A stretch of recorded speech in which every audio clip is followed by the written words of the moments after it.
আমাদের চ্যানেলে নতুন নতুন পর্ব গল্প পড়তে ও দেখতে চ্যানেলটি সাবস্ক্রাইব করে রাখুন। এই নিহিন, তোর কি কোনো বয়ফ্রেন্ড আছে? থাকলে বল, গিয়ে মেরে হাত পা গুড়া গুড়া করে দিয়ে আসি। আমার গার্লফ্রেন্ডের দিকে চোখ দেয়, কত বড় হারামি। আমার কথা শুনে নিহিন আপু চোখ বড় বড় করে আমার দিকে তাকিয়ে আছে। নিহিন আপু বলছি, কারণ সে আমার বয়সে বড় 2 বছরের, তাও আবার আমার এক দূর সম্পর্কের চাচাতো বোন, মানে বড় আপু। আমার কথাগুলো শোনার পর সে এভাবে তাকিয়ে থাকবে আমি জানি, কারণ প্রথমত আমি তাকে নাম ধরে ডেকেছি, দ্বিতীয়ত তাকে আপু বলিনি, তৃতীয়ত তাকে আমি ইনডিরেক্টলি প্রপোজ করেছি। আমি ওর দিকে তাকিয়ে মুচকি হাসছি, কিন্তু সে চোখ বড় বড় করে বলল, নিলয়, তুই কিন্তু সেরকম মার খাবি। আর একবার যদি আমাকে নাম ধরে ডাকিস। ওই হনুমান, তোর বয়সে কত বড় আমি জানিস? আর তুই কি না নাম ধরে ডাকিস? আর তার উপর আমার সাথে কি সব কথা বলিস? দাঁড়া, আঙ্কেল আন্টিকে বলতে হবে। আমার কি দোষ বলো হে বালিকা? তোমার বিরহে বিলীন হয়ে যাচ্ছি হে বালিকা। তুমি কি জানো না, বড় আপুদের প্রেমে পড়ার জন্য যদি কোনো ক্লাস থাকে, সেই ক্লাসের প্রথম স্টুডেন্ট আমি। কি কি বললি তুই? এই সাইকেল রাখ। কেন? তোকে রাখতে বলছি, ডাক। ধুম করে ব্রেক চাপলাম সাইকেলে, সাথে সাথেই আমার কপাল ওর মাথায় গিয়ে লাগলো। নিহিন চিৎকার দিয়ে ঝাড়ি দেয়, সাইকেল থেকে নেমে আমার দিকে রাগী দৃষ্টিতে তাকায়, আমার কান টেনে ধরে বলে, ওই হনুমান, জানিস আমি তোর কয় বছরের বড়? 2 বছরের। আমাকে ভালোবাসার কথা বলতে তোর লজ্জা লাগে না, বেয়াদব ছেলে? কানের নিচে 2টা দিলে ঠিক হয়ে যাবে, বুঝলি? কাঞ্চারো, তুমি জানো না ভালোবাসা বয়স মানে না? চুপ শয়তান, আমাকে একদম জ্ঞান দিতে আসবি না। আন্টিকে বলে তোর ভূত নামার ব্যবস্থা করছি। কোনো লাভ নেই, ভালো যখন বাঁচছি তখন আমার আম্মুর ছেলের বউ তোমাকে আমি বানাবই, বুঝলে ভবিষ্যৎ বউ। কথা বলবি না একদম, ফাজিল ছেলে কোথাকার। নিহিন আপু, আরে ধুর, আপু টাপু কে বলছে, নিহিন বলেই ডাকবো। তো নিহিন রাগ দেখিয়ে হেঁটে চলে যাচ্ছে, আমি ওর পিছনে সাইকেল চালাচ্ছি। আরে হেঁটে হেঁটে কই যাও? জাহান্নামে। তাহলে তুমি একাই যাও, আমার সময় নেই। দূর হ। হুট, বউকে রেখে কেউ যায়? চলে এসো বউ। নিলয়, তুই যদি আর একবার আমাকে বউ বলছিস, তোকে কিন্তু ময়দা চটকায় যেভাবে, ওইভাবে চটকে রুটি বানাবো। নিহিনের চিৎকার শুনে কান মাথা যেন চাবিহীন লক হয়ে গেছে। আমি ভয়ে আর কিছুই বললাম না, তবে এবার আমার সাইকেলের পিছনে এসে চুপচাপ বসলো। যাক বাবা, রাগ দেখালেও সাইকেলে তো উঠছে, দুজনে যাচ্ছি। আসলে নিহিন আপু আর আমি প্রতিদিন বিকেল হলে সাইকেল নিয়ে ঘুরতে বের হই। একদিন ও চালাবে আর একদিন আমি চালাবো। নিহিনের আব্বু আর আমার আব্বু দুজনে বন্ধু, আর পাশেই বাড়ি। তাই নিহিন আপু যখন ঘুরতে বের হয় আমাকে সাথে নেবেই, কারণ ওর কাছে আমি সেই এখনো ছোট্ট বাচ্চা আছি। কিন্তু নিহিনের সাথে ঘোরাঘুরি, আড্ডা, ফাজলামো, শয়তানি করতে করতে কখন যে হুদাই ক্রাশ খেয়ে ভালোবেসে ফেললাম তা আমি নিজেও জানি না। অবশ্য ভালোবাসার পিছনে আরো একটি কারণ আছে, সেটা হলো নিহিন আপুকে ওর ভার্সিটির মাঠে বৃষ্টির দিনে ওর বন্ধুরা সহ বৃষ্টিতে ভিজছিল। সেদিন ওর কালো চুল, হাতে কয়েক গেছি চুরি, হাত মেলে ভেজা, বন্ধুদের সাথে কাদা মাখামাখি, সব মিলিয়ে যেন মনে হচ্ছিল সৌন্দর্যের গ্রিস নগরীর অ্যাঞ্জেল। সেখান থেকেই ভালোবেসে ফেললাম। এই চলে এসেছি, থাম, নামবো। ইস, এই পথ যদি না শেষ হয় তবে কেমন হতো, কত ভালো হতো। রাগ তোর ভালো, যা দূর হ। কেন বউ? আবার খ্যাত। নিহিন রাগ দেখিয়ে চলে গেল। আমি তা দেখে হাসছি। রাগলে তাকে বেশ লাগে। যখন রাগ করে গাল ফুলিয়ে বসে থাকে তখন মনে হয় আলতো করে ওর গাল দুইটা টেনে দেই, কিন্তু সাহস হয়নি কখনো। রাগটা যখন বিস্ফোরিত হতে শুরু করে তখন তা কথা বলে দেয়। অন্য সবার সাথে কত না হেসে কথা বলে, আর আমার বেলাতে শুধু ঝাড়ি। কেন যে বড় আপু আমার ভালোবাসা হয়ে দাঁড়ালো। এই, তোর বন্ধুদের কাছে আমাকে নিয়ে কি বলেছিস? ছাদে বসে বাদাম খাচ্ছি, তখনই নিহিন এসে কথাটি বলল। আমি বোকার মতো চেয়ে আছি, ওর মুখে ঠোঁটের ওই তিলটাকে ভালো করে দেখছি। ইস, তাকাতে কেমন যেন লজ্জা করছে। এ নিলয়, তোর বন্ধুদের কাছে কি বলেছিস আমাকে নিয়ে? কই কিছু না তো। মিথ্যা কথা একদম বলবি না, মেরে না তোকে লবণ লাগাবো হারামি।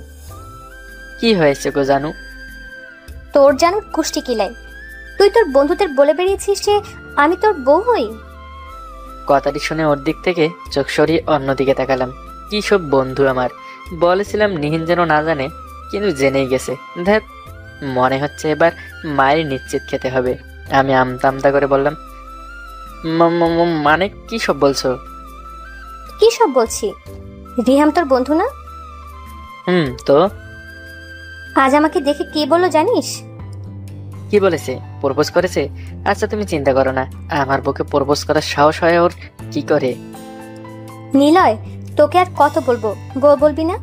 আর তোর বন্ধুদের বলেছিস আমি তোর বউ? রিহাম আজ আমাকে ভার্সিটি থেকে আসার সময় ভাবি বলে ডেকেছে।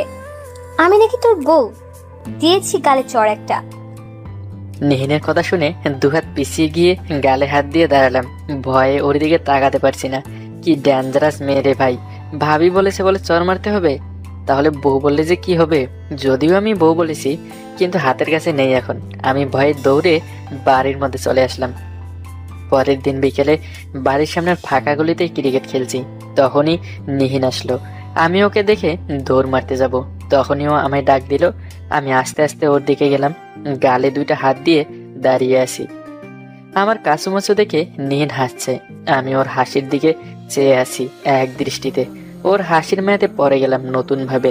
তবে ফাজলামোটা আবার করতে ইচ্ছে করছে, কিন্তু এখন চুপ করে আছি। কি করছিস? কি আর করবো, ব্যাটার বল হাতে লুডো খেলি।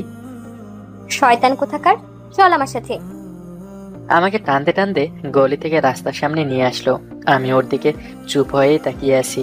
আমি আজ প্রথমবার ওর সাথে চুপ হয়ে আছি। আমার দিকে তাকিয়ে নিহিন বলল, চল ঘুরতে যাব। ওকে, সাইকেল আনি, দাঁড়া। সাইকেল লাগবে না। তাহলে রিক্সাটা কি? রিক্সাতেও ঘুরবো না, আজ আমরা পায়ে হেঁটে দুজন ঘুরবো। বাবা, আমার সিনিয়র রাগী রিনা খান টাইপ বউটা বেশ রোমান্টিক হয়ে গেছে দেখছি। ওই কি বললি? আবার ফাজলামো? মনে মনে বললাম, নিহিন এটা ফাইজলামো না, সত্যি আমি তোমাকে ভালোবাসি। আর ভালোবাসা থেকেই তোমার সাথে এভাবে কথা বলি। মাঝে মাঝে ইচ্ছা করে তোমার ওই চুল খুলে দেই। যখন তোমার এলোমেলো চুল প্রকৃতির বাধাহীন বাতাসে তোমার মুখে এসে পড়ে, তখন আমার খুব রাগ হয়। মনে মনে বলি, ইস, উপরওয়ালা যদি আমাকে একটু সময়ের জন্য তোমার এলোমেলো চুল বানিয়ে দিত। ওই কি ভাবছিস, যাবি নাকি এখানে দাঁড়িয়ে মানুষ গুনবি? নিহিন আমার হাত ধরে রাস্তার এক পাশ দিয়ে হেঁটে যাচ্ছে। আমি একবার ওর হাত ধরার দিকে তাকিয়ে আছি, আর একবার ওর মুখের দিকে তাকিয়ে আছি। নিহিন বক বক করে যাচ্ছে, কিন্তু আজ আমার কানে কোনো কথাই ঢুকছে না। যখন মহল্লার মোড়ে আসলাম, তখনই চায়ের দোকান থেকে কয়েকটি ছেলে আমাদের দিকে তাকিয়ে আছে। তাকানোটাই স্বাভাবিক, কারণ নিহিনকে পছন্দ করে না এমন ছেলে এলাকাতে নেই। তবে একটা ছেলে বেশ মনোযোগ দিয়ে দেখছে। তখনই নিহিন আমার একদম পাশে জাপটে এসে হাঁটতে লাগলো। আজ আমি প্রথমবার ওর দিকে তাকিয়ে এতটা অবাক হচ্ছি। ওর মাথা ঠিক আছে তো? নিহিন আপু, কি করছো এসব? সবার সামনে অবশ্য আপু বলি, না হলে শাস্তি দিবে। চুপ থাকতো। কিন্তু কেন, কি হয়েছে তোমার? কিছু না, চুপচাপ সামনে হেঁটে চল। আমি আর কোনো কথা বললাম না। একটু সময় পর খেয়াল করলাম দুইটা ছেলে আমাদের পিছনে পিছনে সাইকেল চালিয়ে আসছে। আমি নিহিনকে থামালাম। সে আমার দিকে তাকিয়ে বলল, কি হলো? অনেকক্ষণ তো হাঁটলাম, এবার রিক্সায় উঠি। না, আজ হেঁটে যাব। আমি আর হাঁটতে পারবো না। আমি মেয়ে হয়ে হাঁটতে পারছি, আর তুই ছেলে হয়ে বলছিস আর পারবি না? না, আমি আর পারবো না। ওকে চল, রিক্সায় উঠি। দুজনে রিক্সাতে করে যাচ্ছি। নিহিন আমাকে এক হাত দিয়ে জড়িয়ে ধরে আছে শক্ত করে। ছেলে দুজন জোরে সাইকেল চালিয়ে আমাদের সামনে গেল। নিহিন মুচকি হাসছে, আমিও মুচকি হাসলাম। নিহিন আপুকে প্রতিদিন বিকেলে ঘুরতে নিয়ে যেতাম। রোজ ওর বাড়ির সামনে ঘুরঘুর করতাম। ছাদে উঠে ওকে রোজ দেখতাম। ওর সাথে চোখাচোখি হলে মাথা নিচু করে নিতাম। রোজ সকালে রাতে মেসেজ দিয়ে খোঁজ নিতাম। এভাবে সময়গুলো পার হয়ে যাচ্ছিল। দিনে দিনে আপুর প্রতি আমি আরো উইক হয়ে পড়ি। ওকে চুরি করে দেখার জন্য বকা খেয়েছি অনেক। আপুর সাথে এখন কেমন জানি কথা বলতে জড়তা আসে। আগের মতো আর ফাজলামো করতে পারি না। আপুকে দেখলেই কেমন যেন বুকে কাঁপুনি দিয়ে ওঠে। নিহিন আপু।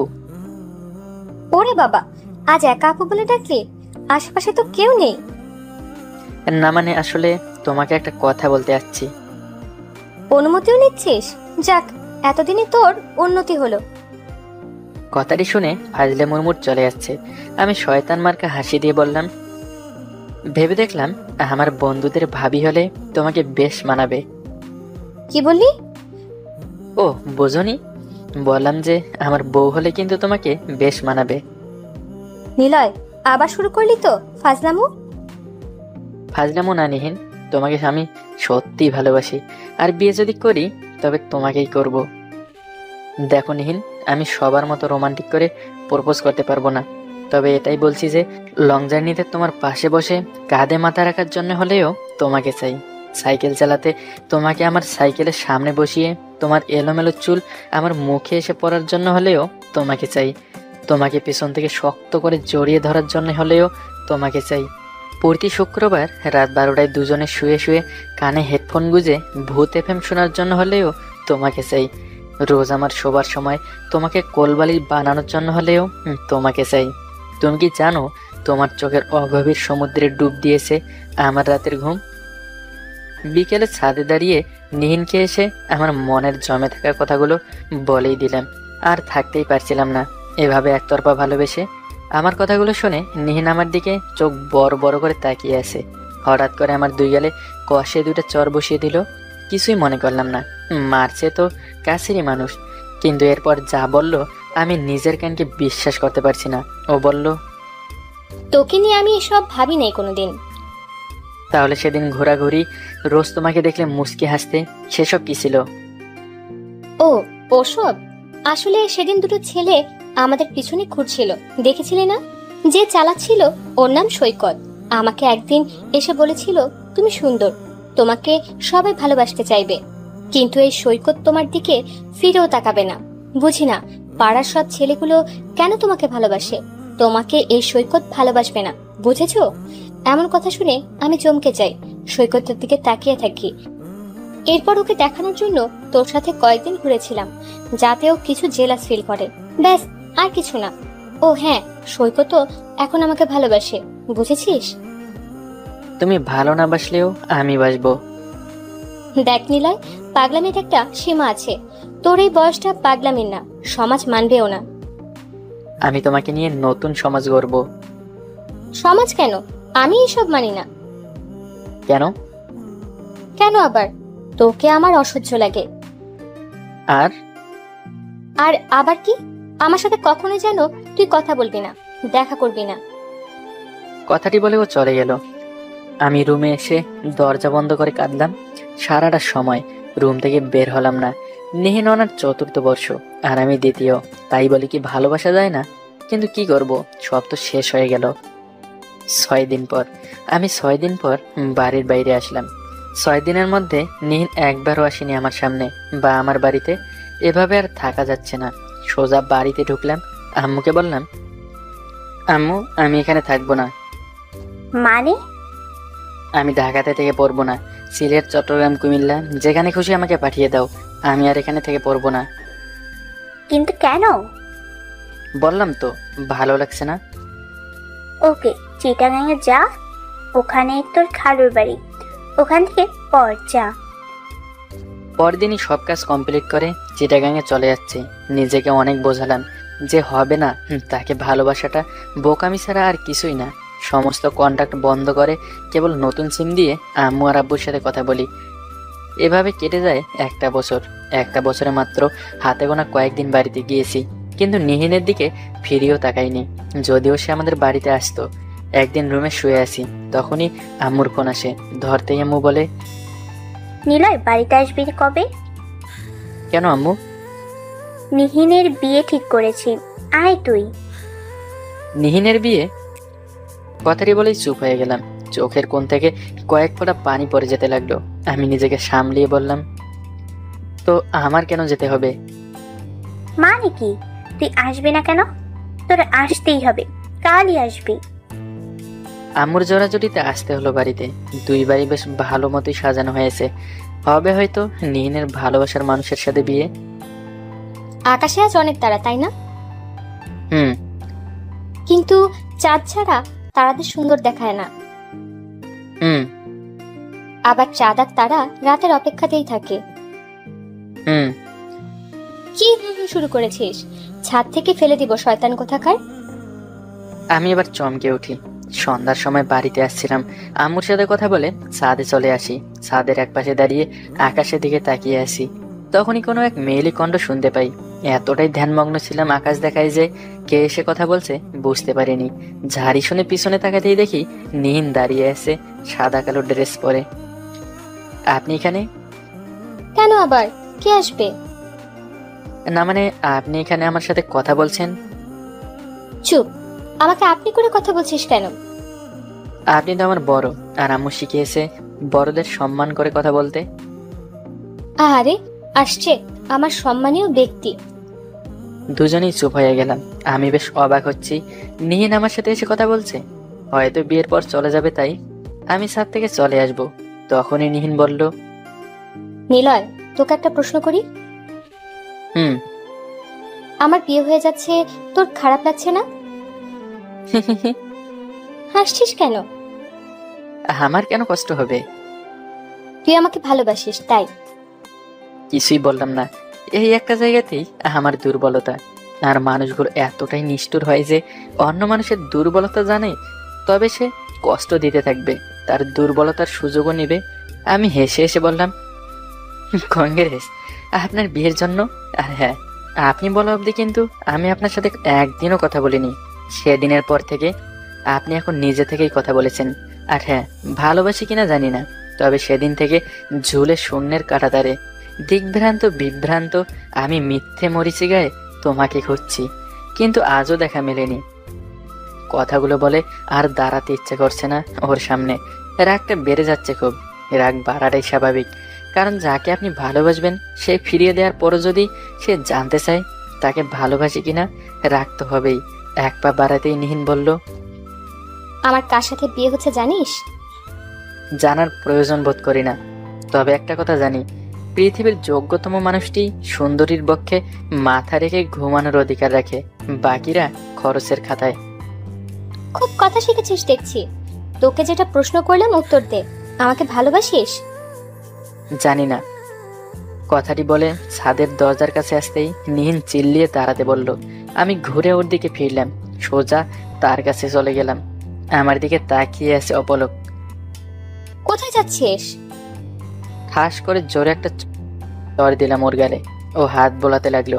আমি চিৎকার করে বলে উঠি, হ্যাঁ, তোকেই ভালোবাসি। তোর বিয়ের ব্যাপারটা মানতে পারছি না।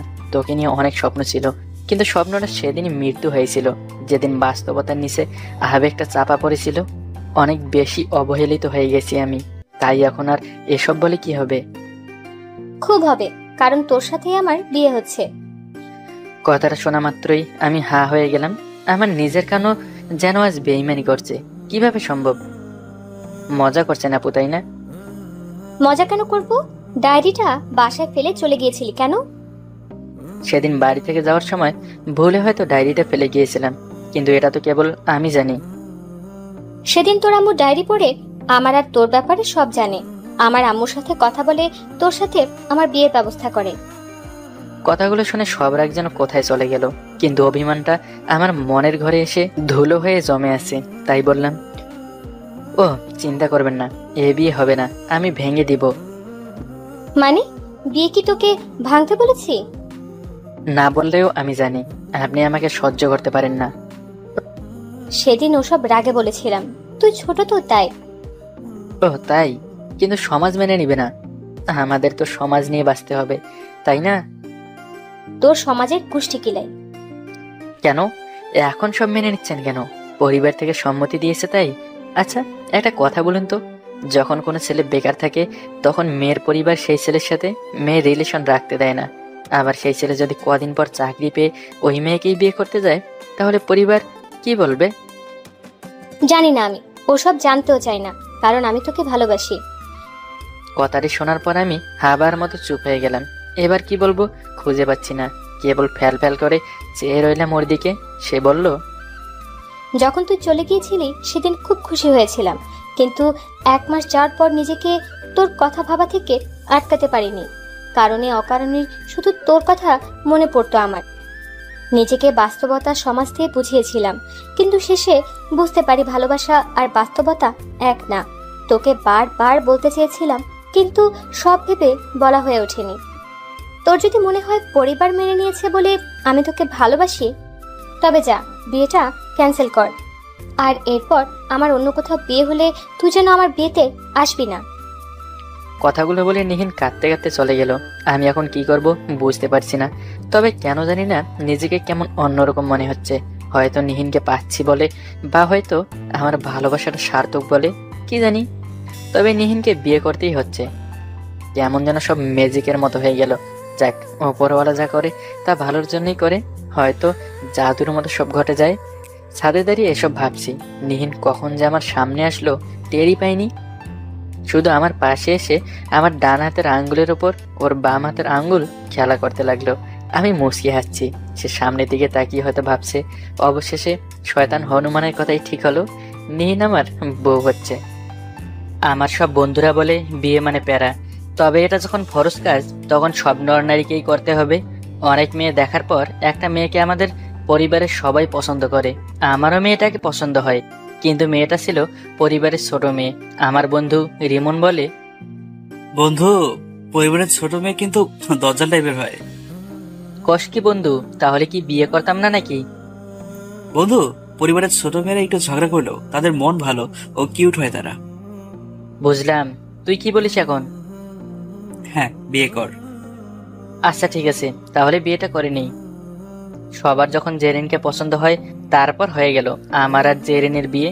জেরিন সবাইকে অল্প দিনে আপন করে নিছে। সত্যি মেয়েটা সবার সাথেই মিশতে পারে।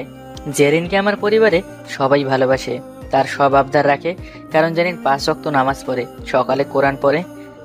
জেরিন আর আমার বিয়ের পর 5 মাস খুব শান্তিতে আমি জীবনযাপন করি, কোনো প্যারা নেই। একদিন আমি শখ করে পুঁটি মাছ কিনছি অনেকগুলো। সেদিন কিনে এক ছোট ভাইয়ের হাতে দিয়ে বলি আমাদের ঘরে দিতে। সেদিন আমি রাতেও অনেক দেরি করে আসি বাসায়। তখন থেকে শুরু হয় বউয়ের প্যারা। বাসায় যখন ফিরে আসি তখন আমি জেরিনকে বলি, জেরিন দরজা খুলো। না, আজকে তুমি বাইরে থাকবা। কি আজব, বাইরে থাকবো কেন? তুমি দেরি করে বাসায় আসছো কেন? জিরোমণি, দরজা খোলো প্লিজ। আমার নাম জিরো না, আমার নাম জেরিন। আচ্ছা জেরিন, দরজা খোলো না। আগে বলো, আর কোনোদিন দেরি করে আসবে নাকি? আচ্ছা ঠিক আছে, আর দেরি করে আসবো না। কখনো পুঁটি মাছ কিনবা নাকি? পুঁটি মাছ আবার কি করেছে তোমাকে? এত কথা বলতে পারবো না, বলছি আর কখনো কিনবা নাকি? আচ্ছা ঠিক আছে, আর কিনবো না। অবশেষে জেরিন দরজা খুলে দেয়, কিন্তু না, আমি একটু দেরি করে বাসায় আসলে সে প্রায় এমন করে, যা আমার কাছে অসহ্য লাগে। কিছু বললে বলে, তুমি তো আমাকে স্মরণী রাতে কথা দিছো যে আমার ওপর কখনো রাগ করবা না। সেদিনে কথা দিয়ে আজ আমি বইয়ের প্যারায় আছি। আমার পরিবারের মেম্বারদের বললেও লাভ হবে না, কারণ জেরিন সবার সাথে ভালো, যা প্যারা আমাকেই দিতেছে। এভাবে চলতেছে আমার জীবন। আমি মনে করি জেরিন আমাকে মনে প্রাণে ভালোবাসে না, কিন্তু না, একদিন সকালে আমি কাজের জন্য বাইরে যাই, হঠাৎ শুরু হলো বৃষ্টি। জেরিন আমাকে ফোন দিয়ে বলে, এই তুমি কোথায়? বৃষ্টি হচ্ছে, তাই দোকানে বসে আছি। আমি তো বলছি যাওয়ার সময় ছাতা নিয়ে যেতে, এখন বৃষ্টির দিন, যখন তখন বৃষ্টি আসতে পারে। সমস্যা নেই, আমি ভিজে ভিজে চলে আসবো, একসাথে দুপুরে ভাত খাবো। একদম বৃষ্টিতে ভিজবা না, পরে আবার জ্বর সর্দি কাশি হবে। তুমি অপেক্ষা করো, আমি ছাতা পাঠানোর ব্যবস্থা করতেছি। আমি মনে মনে চিন্তা করি যে বউ সারাদিন প্যারার মধ্যে রাখে, একটু দেরি হলে দরজা বন্ধ করে রাখে, সে নাকি আমার জন্য ছাতা পাঠানোর ব্যবস্থা করবে। কিন্তু না, ঠিকই তো, ছাতা নিয়ে আসতেছে ছোট ভাই সজীব। সজীব আমার কাছাকাছি এসে বলে, ভাইয়া, তোমার বউ না একটা হিটলার। হা হা হা, কেন রে, কি হয়েছে? দেখতেছো না, এই বৃষ্টির মধ্যে আমাকে তোমার জন্য ছাতা নিয়ে আসতে হলো। আমি না করছি, তখন ভাবি বলে আমি যদি ছাতা না নিয়ে আসি, ভাবি নাকি আর কথা বলবে না আমার সাথে। তোর ভাবি এমনই রে, চল বাড়িতে চল। হ্যাঁ ভাইয়া, তোমাকে অনেক ভালোবাসে। ঠিক বলছো ছোট ভাই। চলো বাড়িতে চলো, দেরি হলে ভাবি আবার দরজা বন্ধ করে রাখবে। হ্যাঁ হ্যাঁ হ্যাঁ, ঠিক বলছো রে, চল তাড়াতাড়ি বাড়িতে। রাস্তা দিয়ে আসার সময় মনে মনে চিন্তা করলাম, জেরিন সত্যি আমাকে মন থেকে ভালোবাসে, তাই সে এমন করে। সেদিন থেকে জেরিনের প্যারাগুলো আমার কাছে প্যারা মনে হয় না, মনে হয় সব কুমিল্লার রসমালাই, সব জেরিনের ভালোবাসা যা আমি প্যারা মনে করি। তবে এখন সে প্যারাগুলো আমি সব ভালোবাসা মনে করি। কাল্পনিক গল্প এটা, তবে জেরিনের মতো বউ সবসময় তার স্বামীর প্রতি খেয়াল রাখে। তারা এমন করে তার স্বামীকে মন প্রাণ দিয়ে ভালোবাসে ও যত্ন করে, যেন কোনো কারণে তার প্রিয় স্বামী অসুস্থ না হয়। একটা কথা বলি, সেটা হলো প্রেমিকার ভালোবাসা পাওয়া অনেক কঠিন, কিন্তু বউয়ের ভালোবাসা পাওয়া খুবই সহজ। জেরিনের মতো বউদের ভালোবাসায় প্যারা মনে হলেও সেগুলো হলো নিখুঁত ভালোবাসা, যার মাঝে কোনো ফরমালিন নেই। শাহিনের সাথে ডিভোর্স হওয়ার আজ 6 মাস পর শাহিন আমাকে ফোন দিল। খুব অবাক হয়ে গেলাম। ডিভোর্স হওয়ার 6 মাস পর আজ মানুষটা কি মনে করে আবার আমাকে ফোন দিল। কিন্তু একটু আনন্দিত হলাম এই ভেবে যে অনেকদিন পর আবার মানুষের সাথে একটু কথা বলতে পারবো। আচমকা হয়ে ফোনটা ধরলাম। হ্যালো। ওপাশ থেকে আওয়াজ আসলো, কেমন আছো? কথাটি শুনে চোখ দুটো কেন জানি ঝাপসা হয়ে গেল।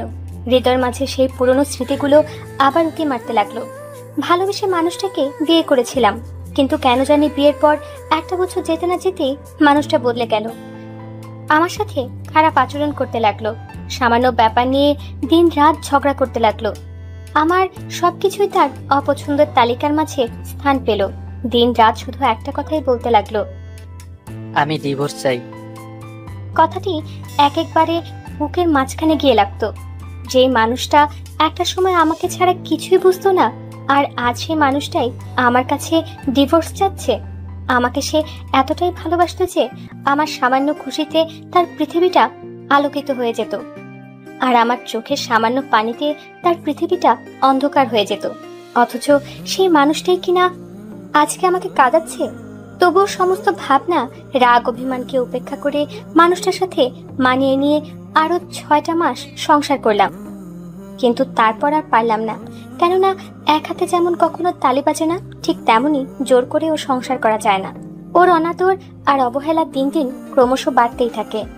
অবশেষে একদিন খুব বাজে বাজে ঝগড়া করে অতঃপর আমাকে বলে, দয়া করে আমাকে মুক্তি দাও।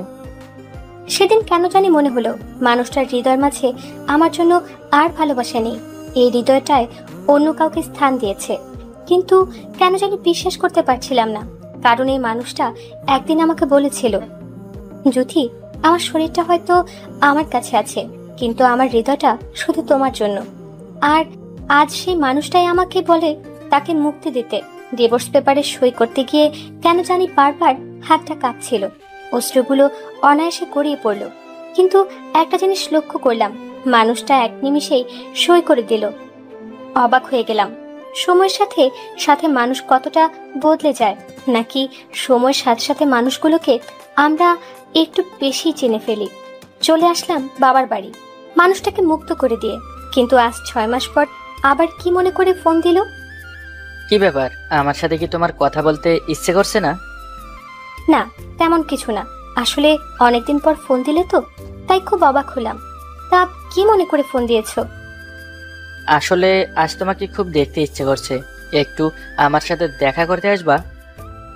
মানুষগুলো যেন এক নিমিষেই আমার মনের সমস্ত রাগ অভিমানকে দূরে সরিয়ে আবার সেই পুরনো ভালোবাসাকে জাগ্রত করে। কেন জানি মানুষটাকে না বলতে পারলাম না।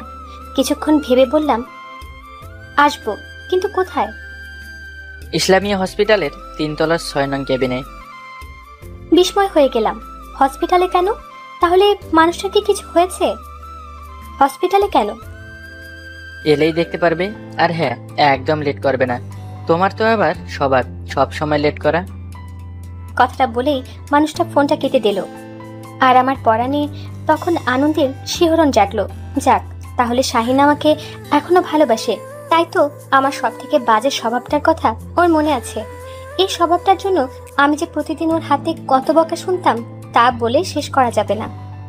ও শুধু বকাই না, ওর সাথে রিলেশন হওয়ার পর থেকে আমার প্রত্যেক জন্মদিনে ও শুধু আমাকে ঘড়ি গিফট করত। একটু সময় প্রতি যত্নবান হতে, কিন্তু কেন জানি আমি আমার এই স্বভাবটাকে পরিবর্তন করতে পারতাম না। কিন্তু আজকে লেট করা যাবে না। খুব তাড়াহুড়ার সহিতে ওর পছন্দের নীল শাড়িটি পরলাম, চোখে একটু কাজল দিলাম, ঠোঁটটাকে রক্তজবা করে অতঃপর খোপায় একগুচ্ছ ফুল লাগালাম। শাহিন সবসময় আমার এই সাজটাকে খুব পছন্দ করত, তাই আজ আবার ওর পছন্দ মতো সাজলাম। ও খুব পাশ পছন্দ করে, তাই ডিভোর্স হওয়ার পর ও প্রতিদিন আমি নিজ হাতে পায়েস রান্না করে রেখে দিতাম, এই ভেবে যে কোনো এক প্রয়োজনে হয়তো মানুষটি একদিন আমার নিকটে আসবে আর আমি তার পছন্দের খাবারটা তাকে দিয়ে বানিয়ে তার মুখে একটু মলিন মাখা হাসি দেখব।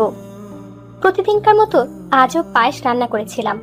অতঃপর পায়েসটাকে নিয়ে খুব দ্রুততার সাথে ঘর থেকে বের হয়ে গেলাম। ঘড়ির কাঁটার সাথে পা মিলিয়ে আজ চলতে থাকলাম। একটা সিএনজিতে উঠলাম।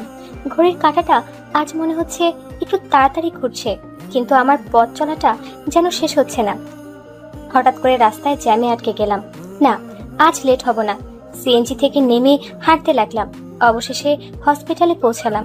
3 তলার 6 নং কেবিনের দিকে অগ্রসর হতে লাগলাম, কিন্তু যতই এগোচ্ছি ততই ভয় যেন আমাকে আঁকড়ে ধরছে, এই ভেবে যে ওর কিছু হলো না তো। অবশেষে কেবিনে গিয়ে পৌঁছালাম, কিন্তু কেবিনে গিয়ে দেখলাম আমার শাশুড়ি এক পাশে বসে কান্না করছে, আর ফারহান অর্থাৎ আমার দেবর আমার দিকে তাকিয়ে কান্না করে দিয়েছে, কিন্তু শাহিনকে কোথাও দেখতে পেলাম না। হঠাৎ ওরে কেবিনের দিকে নজর পড়তে দেখি শাহিন ঘুমিয়ে আছে, একটা নিষ্পাপ শিশুর মতো। কিছু বুঝে ওঠার আগেই ফারহান আমাকে একটা চিঠি ধরিয়ে দিয়ে বলল, ভাবি, ভাইয়ের লেখা শেষ চিঠি। বিস্মিত হয়ে চিঠিটা খুললাম, দেখলাম তাতে লেখা আছে, আমি জানি আজকেও তুমি লেট করবে।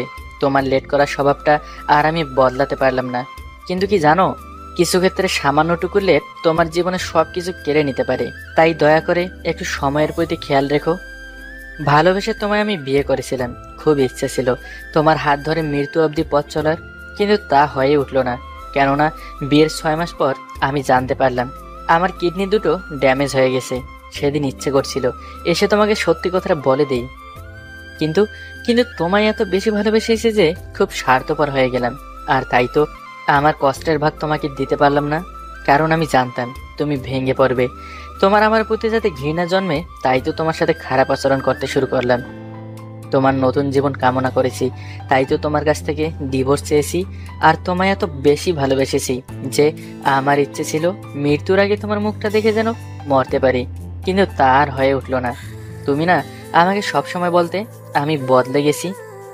আসলে কি জানো, মানুষ কখনোই বদলায় না, শুধু সময় এবং বাস্তবতার সাথে সাথে মানুষের বদলে যাওয়ার অভিনয় করে। নতুন করে জীবনটাকে শুরু করো। আর নিশ্চয়ই আজ তোমার জন্মদিন, এই জিনিসটা তুমি ভুলে গেছো। এটাও তোমার একটা বাজে স্বভাব। আমি তো আর তোমার সাথে থাকবো না, তাহলে এসব বাজে স্বভাব কে শুধরে দিবে বলো তো? তাই নিজেকে একটু কেয়ার করো। তোমার জন্মদিনের গিফটটা আমার মাথার পাশে টেবিলে রাখা আছে, একটু কষ্ট করে নিয়ে নিও। ভালো থাকিস পাগলি, ইতি তোর পাগল। চিঠিটা পড়ে মনে হলো কেউ একজন যেন আমার বুকের মাঝখানে একটা তীর মেরে দিল। শাহিনের মুখের দিকে তাকিয়ে থাকলাম অনেকক্ষণ। তারপর ওর মাথার পাশে টেবিলের দিকে তাকিয়ে দেখলাম সেখানে একটা বক্স রাখা। বক্সটা হাতে নিয়ে খুলে দেখলাম সেই পুরনো গিফটটা, ঘড়ি। বাইরে তখন আকাশ কাঁদছিল, আর গিফটটা দেখে আমার মনের আকাশেও বৃষ্টি দেখা দিল। আর বারবার সুদূরের থেকে সেই আওয়াজটা যেন আমার কানে ভেসে আসলো, ভালো থাকিস পাগলি, ইতি তোর পাগল। আবিদ ভার্সিটি পড়ুয়া একজন মেধাবী ছাত্র, মাস্টার্স দিচ্ছে। আজ আবিদের মধ্যে খুবই খারাপ, তাই রাতে কিছু নেশাজাতীয় দ্রব্য নিয়ে ছাদে এসে পান করতে করতে ঘুমিয়ে পড়ল। ভোরবেলায় সূর্যের আলো পড়ায় খুব ভোরেই ঘুম ভেঙে গেল। উঠে 1 পা 2 পা সামনে দিতেই অবাক হয়ে গেল। একটা মেয়ে ছাদের এক পাশে এলোমেলো অবস্থায় শুয়ে আছে। আবিদ নিজের চোখে বিশ্বাস করাতে পারছে না, ছাদে মেয়ে আসলো কিভাবে।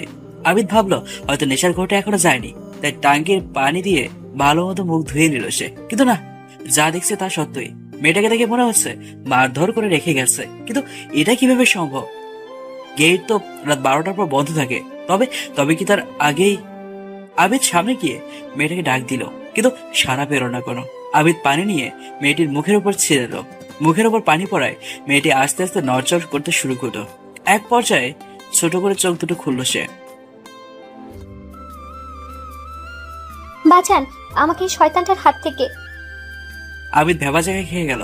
অতঃপর আবিদ এখন তার বোন দুলাভাই বাড়িওয়ালার সামনে অপরাধীর মতো বসে আছে। বাড়ির চতুর্থ তলায় আবিদ তার বোন ও দুলাভাইয়ের সাথে থাকে। সে অজ্ঞাত মেয়েটির কথা অনুযায়ী আবিদ গভীর রাতে তাকে হাত পা মুখ বেঁধে তুলে নিয়ে আসে, প্রচুর মারধর ও নির্যাতন করে। আবিদ অত্যন্ত নেশাগ্রস্ত ছিল। মেয়েটির কথা বিশ্বাসযোগ্য, কারণ ছাদে নেশার দ্রব্য সামগ্রী পাওয়া গেছে এবং আবিদের শরীর থেকেও নেশার গন্ধ পাওয়া গিয়েছিল। সবকিছু শুনে আবিদের বোন কান্না করতে করতে বেহুশ হওয়ার উপক্রম। তার ভাই এমন একটি কাজ করতে পারে? বাড়িওয়ালা পুলিশে খবর দিতে চাইল, কিন্তু আবিদের দুলাভাই ব্যাপারটা নিজেদের মধ্যে মিটমাট করে সিদ্ধান্ত নিল যে আবিদ মেয়েটিকে বিয়ে করে স্ত্রীর মর্যাদা দেবে। মেয়েটির সাথে কথা বলে জানতে পারলো মেয়েটির নাম মৌ এবং সে এদিন গ্রাম থেকে শহরে এসেছে চাকরি করছে। মেয়েটির অভিভাবকের দায়িত্ব নিল বাড়িওয়ালা। অতঃপর বিয়ে হয়ে গেল। যাবতীয় খরচ বাড়িওয়ালা ও দুলাভাই দিয়েছে। দেখো আবিদ, যা হবার হয়েছে, ভুলটা সংশোধন করার সুযোগ পেয়েছো, যা সবাই পায় না। আর মনে রেখো, তোমারও একটা বোন আছে, সুতরাং মৌকে কষ্ট দিও না। আবিদ রুমে ঢোকার পর মৌ এসে পা ধরে সালাম করতে লাগলো, কিন্তু আবিদ সরে গেল। আপনি কি আমাকে মেনে নিতে পারেননি? একটু সময় তো লাগবেই। কেন লাগবে? আমি মেয়ে হয়ে সব মেনে নিতে পারলাম, আর আপনি পারছেন না? আমার লাইফটা মুহূর্তে পরিবর্তন হয়ে গেল, আর আমি এটা সহজেই মেনে নিব? তো আমার লাইফটা পরিবর্তন হয়নি? প্লিজ আস্তে কথা বলুন, বাহিরে আপু দুলাভাই আছে। তাতে আমার কি? আমি আমার সম্মান, মর্যাদা ও অধিকার চাই, ব্যাস। অদ্ভুত মেয়ে তো আপনি। এখনো ভালো মতো চিনলেনই বা কি? আমি যা চাই তা পেয়েই শান্ত হই। প্লিজ আপনি ঘুমান। আর আপনি আপনার গার্লফ্রেন্ডের সাথে চ্যাটিং করবেন? আমার কোনো গার্লফ্রেন্ড নেই। আগামীকালই আপনার সকল বন্ধু বান্ধবদের সাথে আমার পরিচয় করিয়ে দিবেন। Good night. মৌ শুয়ে পড়ল। আবিদের মনের মধ্যে থাকা একটা প্রশ্নের সমাধান হয়ে গেছে। তা হলো এই মেয়ে গ্রামের বোকা টাইপের মেয়ে নয়, বাকিদের থেকে ভিন্ন কিংবা গ্রামের মেয়েই না। কিছু একটা রহস্য তো আছেই। সকালে মৌয়ের ডাকে আবিদের ঘুম ভাঙলো। এই যে ওঠো, এত ঘুমানো ভালো না, শরীরের জন্য ক্ষতিকর। আবিদের চোখ কপালে। আপনি থেকে তুমি, তা আবার অনুমতি ছাড়াই? আবিদ উঠে পড়ল। মৌ পাক ঘুরে এলো। আরে তুমি এখানে কেন? তুমি গিয়ে টিভি দেখো, আমি নাস্তা নিয়ে আসছি। একটু সাহায্য তো করতেই পারি। আসলে আমি খুব লজ্জিত, আমার ভাই এমন একটা কাজ করবে আমি ভাবতেই পারিনি। অতীত বাদ দেয়াই ভালো। উনি তো এখন আমার স্বামী। ওনার ভুলের কথা বললে আমারই খারাপ লাগে। তুমি অনেক মহান। আপনাদের থেকে নয়। আপনারা যদি মেনে না নিতে পারেন, তবে মৃত্যু ছাড়া উপায় থাকতো না। বাদ দাও এসব, চলো নাস্তা সার্ভ করি। আবিদ ভার্সিটিতে যাওয়ার জন্য, দুলাভাই অফিসে যাওয়ার জন্য রেডি হয়ে এলো নাস্তার টেবিলে। আবিদ, মৌকেও তোর সাথে নিয়ে যা, সবার সাথে পরিচয় করিয়ে দিস। আবিদ বুঝলো যে কথাটা মৌ বলেছে। আবিদ তার বোনকে না করে না, তাই নাস্তা শেষে মৌকে নিয়ে বেরিয়ে রিকশায় উঠলো। সময় মতো ভার্সিটিতে চলে এলো। বন্ধুরা অনেকেই জানে যে আবিদ হঠাৎ বিয়ে করেছে, কিন্তু আসল ঘটনাটা ইয়াসিন ব্যতীত আর কেউই জানে না। সবাই খুব ভালো মতোই মৌয়ের সাথে কথা বলল। ঘন্টাখানেক পর তারা বাসায় ফিরে এলো। মৌয়ের জন্য কিছু কেনাকাটা করা উচিত, তাই না? না না, আমার তেমন কিছুই লাগবে না। তুমি বললেই হলো, আমরা বুঝি না। আবিদ, এনে টাকা, কেনাকাটা করে আয়। বাধ্য হয়ে আবিদ মৌকে নিয়ে কেনাকাটা করতে বের হলো। তুমি কিছু কিনবে না? না। চলো না, ফুচকা খাই। আচ্ছা। এই, তোমার মধ্যে কোনো অনুভূতি নেই? না, নেই। ইরিটেটিং। কিছু বললে? কই কিছু না তো। অতঃপর ফুচকা খেয়ে কেনাকাটা করে বাসায় ফিরল। এক সকালে মৌ কাপড় শুকানোর জন্য ছাদে গেছে, তখন আবিদ তার বোনের কাছে এলো। এদিকে আয়, কিছু কথা আছে। বল। দেখ, বিশ্বাস কর, আমি সেদিন কোনো উল্টাপাল্টা কাজ করিনি। দেখ, অতীত ভুলে যা। আপু, বিলিভ মি, আমি সেদিন নেশা করেছি ঠিক, তবে ছাদে এসে। কিন্তু মৌয়ের কথা অনুযায়ী আমি তাকে বাইরে থেকে তুলে এনেছি। আবিদের বোন একটা থাপড় মেরে বলল, একদম চুপ। ওরকম একটা জঘন্য কাজ করার আগে একবারও কি চিন্তা আসেনি তোর ঘরেও একটা বোন আছে? যা হবার হয়েছে, বউকে আপন করে ভুলের প্রায়শ্চিত্ত কর। আবিদ চুপচাপ বসে রইল। আবিদ 100% শিওর সেদিন সে নেশা ছাদে বসে করেছিল, কিন্তু মৌ বলেছিল তাকে বাহির থেকে ধরে নিয়ে আসা হয়েছিল। এখানে আবিদের একটা সন্দেহ সৃষ্টি হয়েছিল, যা এতদিন পর তার বোরকে জানালো, কারণ তখনই জানালে বিশ্বাসই করতো না। যদিও এখনো করেনি, তবুও আশা ছিল যে সময়ের সাথে সাথে রাগটা কমবে, যুক্তি বোঝার চেষ্টা করবে। এদিকে মৌ নিজের অধিকার জোরপূর্বক আদায় করে নিতে লাগলো, আবিদের উপর সম্পূর্ণ নিয়ন্ত্রণ নিতে লাগলো। ওরা একটা কথা না শুনলেই আপু, তাই বাধ্য হয়ে আবিদ মৌয়ের কথা মতো চলে। তবে এতদিনে আবিদ একটা জিনিস বুঝেছে যে মৌ বড্ড জেদি মেয়ে, যা চায় তা যে কোনো ভাবে আদায় করে নেয়। কিছু মাস পর আবিদ একটা জব পেল। আবিদ অফিসের কাজে ব্যস্ত, তখনই মৌয়ের ফোন। বলো। কখন ফিরবে? এই তো কিছুক্ষণ পর। দেখে শুনে এসো। আচ্ছা। Love you. আচ্ছা, রাখি। তুমিও লাভ ইউ বলো। Love you. টুট টুট টুট। এভাবেই মৌ তার ইচ্ছেগুলো আদায় করে নেয়। মৌ সবসময় আবিদের খোঁজ খবর রাখে। আবিদের ভাবভঙ্গি দেখে মৌ বুঝতে পারলো যে আবিদ তাকে ভালোবাসতে শুরু করেছে। আজ আবিদের সেই ক্লোজ বন্ধু ইয়াসিনের জন্মদিন। আবিদ মৌয়ের বিয়ের আসল ঘটনা বন্ধু মহলের মধ্যে ইয়াসিনই জানায়। আবিদ মৌকে নিয়ে অনুষ্ঠান এলো। ঘন্টাখানেক থাকার পর আবিদ মৌকে নিয়ে চলে এলো। ইয়াসিনের কথাটা আবিদের মাথায় নতুন কিছু সৃষ্টি করলো। আসলেই তো মৌ বিয়েটা অত্যন্ত স্বাভাবিকভাবে মেনে নিয়েছিল, আর মৌকে দেখে কখনোই মনে হয়নি যে সে আবিদকে একটুও ঘৃণা করে। কিন্তু মৌয়ের কথা অনুযায়ী তার সাথে যা হয়েছিল তাতে যে কোনো মেয়ে শুরুতে হলেও ঘৃণা করত। তবে আবিদের মাথা ঘুরে যায় এসব কথা ভাবলে। মৌ পাশের বাসার এক মহিলার সাথে কেনাকাটা করতে গিয়েছে। আজ আবিদ হঠাৎ করেই বিকালে চলে এলো। মৌ কোথায় আপু? শপিং এ গেছে। একটা কথা বলি, ঠান্ডা মাথায় চিন্তা করিস, ঠিক আছে? বল। মৌয়ের বাড়ি কোথায়? কোন গ্রামে জানো, কিন্তু কেন? আচ্ছা, ওর মুখ থেকে কখনো গ্রাম্য ভাষা শুনেছিস? হঠাৎ এইসব বলার মানে কি? হয়তো তোর কাছে কোনো মানে নেই, কিন্তু এটাই আমার জীবনের সবচেয়ে বড় রহস্য। কিসের রহস্য?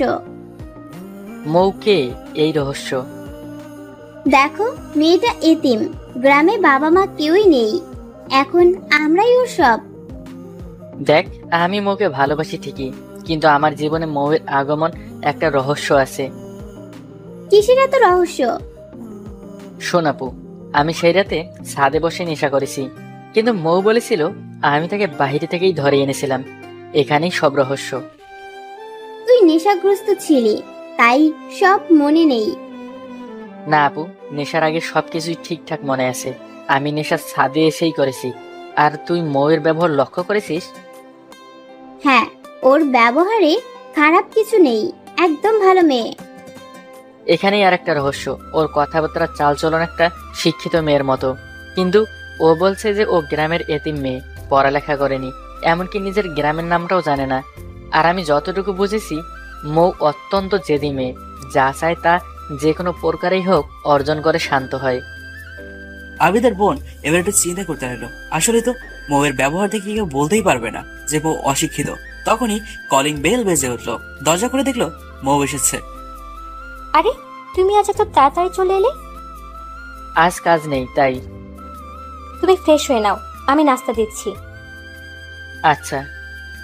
অতঃপর আবিদ তার বোনের সাথে মিলে একটা প্ল্যান করলো। প্ল্যান অনুযায়ী এক দুপুরে আবিদের বোন কাজের নাম দিয়ে ঘর থেকে বেরিয়ে পড়লো। ঘরে শুধুমাত্র মৌ। হঠাৎ কলিং বেল বেজে উঠলো। দরজা খুলে দেখলো একজন লোক এসেছে। জি। এটা কি আবিদ সাহেবের বাসা?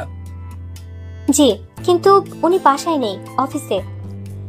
আমি ইউসিবি ব্যাংক থেকে এসেছি ওনার কিছু তথ্য ভেরিফাই করার জন্য। আপনি অপেক্ষা করুন, আমি ওকে জিজ্ঞেস করে আসি। জি অবশ্যই।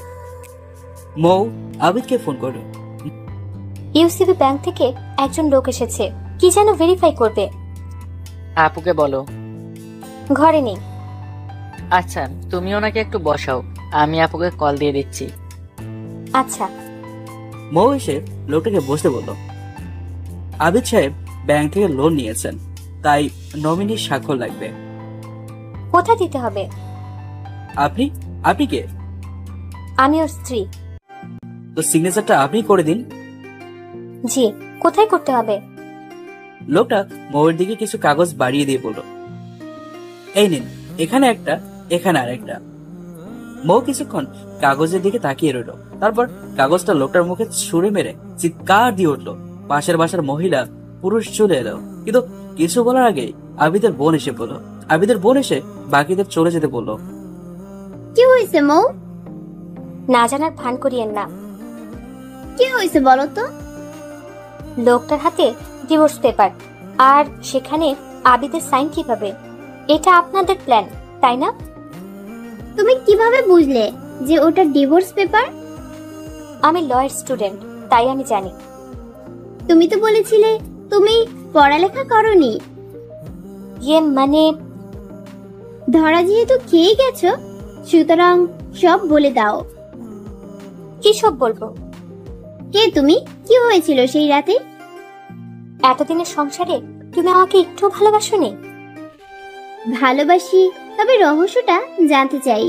তোমার কোনো ভয় নেই, তুমি সত্য বলতে পারো। তোমার সংসারের গ্যারান্টি আমি নিচ্ছি। আমি আবিদকে প্রথম দেখেছিলাম হসপিটালে। রোড অ্যাক্সিডেন্ট হওয়ায় কিছু মানুষের জন্য আবিদ দৌড়াদৌড়ি করছিল। সেই মানুষগুলোর জন্য আবিদের বেদনা দেখেই আবিদের প্রেমে পড়েছিলাম। কিন্তু আমার মতো এতিমকে কেউ মেনে নেয় না। কিন্তু মন থেকে আবিদকে ভুলতে পারছিলাম না, তাই আমি আদিবকে ফলো করতে লাগলাম। ওর পুরো বায়োডাটা বের করলাম। জানলাম যে আদিবের আপন বলতে আপনারাই। তারপর একদিন এক বন্ধুর মাধ্যমে জানলাম আদিব কিছু নেশাদ্রব্য কিনেছে। সেদিন সারাদিন আমি আদিবকে ফলো করেছি।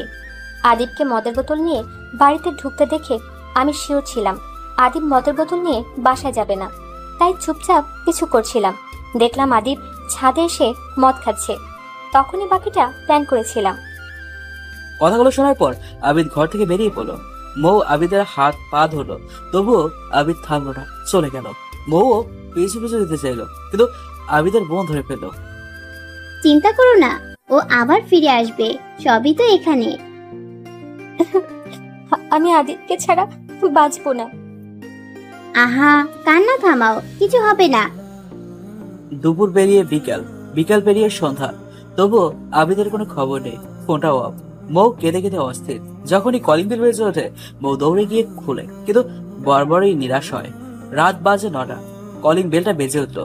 মৌ দৌড়ে গিয়ে দরজা খুললো, দেখলো আবিদের দুলাভাই এসেছে।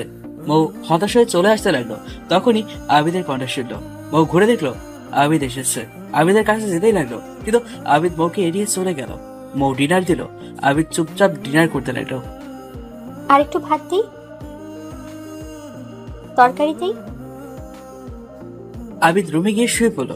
কিছুক্ষণ পর মৌ রুমে এসে দেখলো আবিদ ঘুমিয়ে পড়েছে, তাই মৌ ঘুমিয়ে পড়লো। কিছুক্ষণ পর আবিদের ডাকে উঠে পড়লো সে। ঘুম কাতর কারণে মৌ বলল, কিছু লাগবে? বারান্দায় আসো, কিছু কথা আছে। দেখো, আমি আজীবন তোমার পায়ের কাছে পড়ে থাকবো। তুমি শুধু আমাকে একটু ভালোবাসা দিও। যদি একটু না দেই? তবুও পড়ে থাকবো। যদি পুরো ভালোবাসা দেই তাহলে? কথাটা বলেই আবিদ মৌয়ের দিকে তাকালো। দেখে মনে হচ্ছে এক্ষুনি কেটে দিবে। এই, একদম কাঁদবে না। তুমি আমাকে মেনে নিয়েছো? এমন ভালোবাসা আর কোথাও পাওয়া যাবে না। তুমি আমাকে কতটা ভালোবাসো তা আমি বুঝে গেছি। এই ভালোবাসা উপেক্ষা করলে আজীবন পস্তাতে হবে। মৌ কেঁদে উঠলো। আবিদ মৌকে বাহু বন্দি করে বলল, এই পাগলি, কাঁদো না, তাহলে ভাববো আমি তোমাকে কষ্ট দিয়েছি। মৌ চোখের পানি মুছে বলল, আজ আমি অনেক খুশি। আমিও, কারণ আমি জানতে পেরেছি আমাকে একজন তার জীবনের থেকে বেশি ভালোবাসে। আর শোনো, তোমার স্থান পায়ে নয়, আমার হৃদ মাঝারে। মৌয়ের চোখ দিয়ে অঝোরে বেগে পানি পড়তে লাগলো। আবিদ মৌকে শক্ত করে জড়িয়ে রেখেছে। দুজন মিলে চাঁদ দেখছে। আজ তাদের কাছে মনে হচ্ছে চাঁদ তাদের জন্যই হাসতেছে। দুজনে একটা নতুন পথে পা বাড়িয়েছে। সিগারেট ধরিয়ে দোকানের বেঞ্চিতে বসে গেলাম। সময় কাটানোর জন্য বুদ্ধিটা খারাপ না।